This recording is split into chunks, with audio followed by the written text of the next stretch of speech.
حضرت علی رضی اللہ تعالیٰ عنہ نے فرمایا، آخر میں صرف وہی آپ کے ساتھ رہیں گے جنہوں نے آپ کی روح کی خوبصورتی کو دیکھا، اور وہ جو آپ کے ظاہر سے متاثر ہوئے وہ چلے جائیں گے۔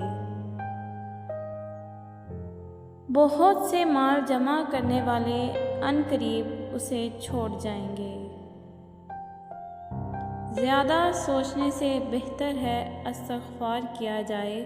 زیادہ سوچنا مشکلات کو بڑھاتا ہے اور استغفار مشکلات کا حل ہے۔ ہر معذرت کرنے والا نہ خطا کار ہوتا ہے اور نہ کمزور، یہ صفت تو وفادار لوگوں میں پائی جاتی ہے۔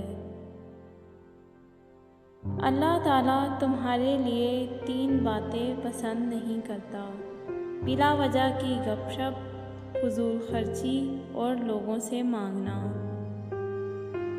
خوبصورتی ایک نعمت ہے، لیکن سب سے خوبصورت آپ کی زبان ہے، چاہے تو دل جیت لے، چاہے تو دل توڑ دے۔ اس مرد کی محبت کو سر آنکھوں پر رکھنا جس کو محبت سے زیادہ تمہارا پردہ عزیز ہو۔ لوگوں سے انتقام مت لیا کرو، خراب پھل خود ہی درختوں سے گر جایا کرتے ہیں۔ کسی انسان کے اندر کی حقیقت کو کبھی نہیں جان سکتے۔ تمہیں کیا خبر یہ مسکرانے والے خدا کے روبرو کتنا روتے ہوں گے۔ اگر کوئی تم سے جلتا ہے تو بجائے غصہ ہونے کے ان کی جلن کی قدر کرو، کیونکہ یہی وہ لوگ ہیں جو تمہیں خود سے بہتر سمجھتے ہیں۔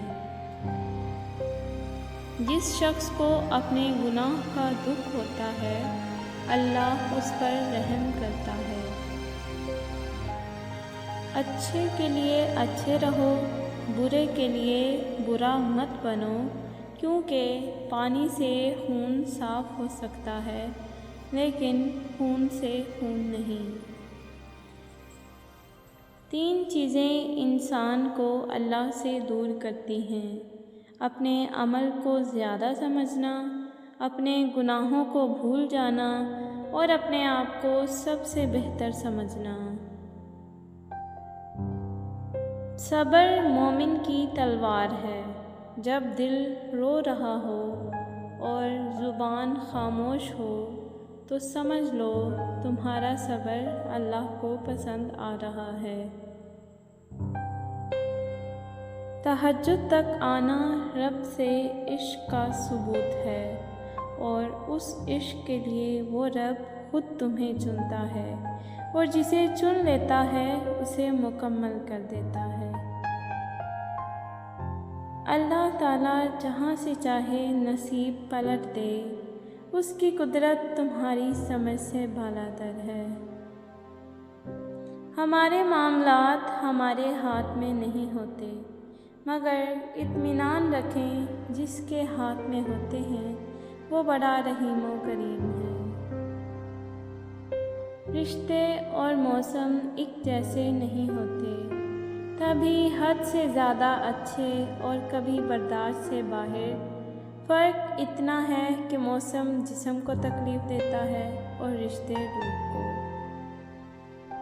جب خواہشات اللہ کی رضا کے لیے چھوڑ دی جائیں تب دعائیں فوراً قبول ہوتی ہیں۔ جو دیر سے ملتا ہے وہ دور تک چلتا ہے۔